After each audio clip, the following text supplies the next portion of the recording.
Smiley. For years, Team Smiley and Wacko Media have worked together to bring you stellar shows.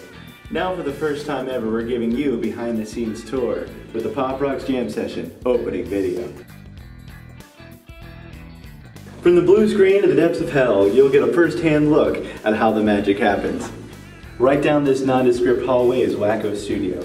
But before we meet Wacko itself, let's take an actual look at the video.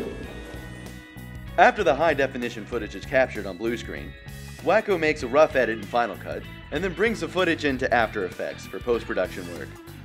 Since each actor is filmed separately, the blue background needs to be removed so they can all be on the screen at the same time. You may notice that simply removing blue is not enough to provide the realism needed for the effect.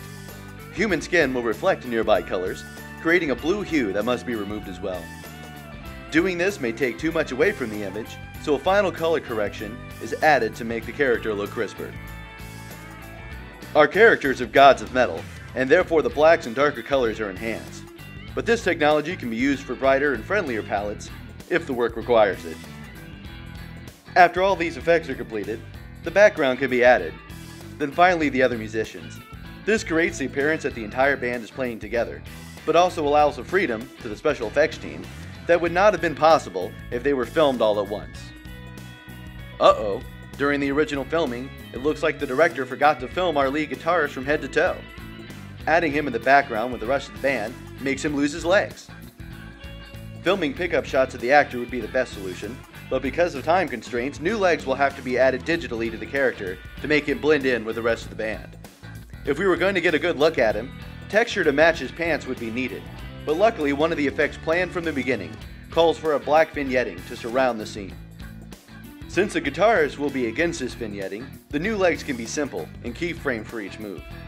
It takes a little time to match up each frame, but now that this is done, he is indistinguishable from the rest of the band. While that's rendering, let's head back to Wacko Media and meet the man behind all of these effects.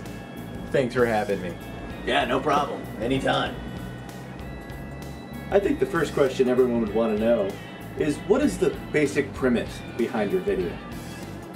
Well, as you know, when you do the show, the idea is that people feel like real rock stars. So we took all the hosts and we made them look like they were really rocking it out, so people could feel energized just before they came on and then just before they took over.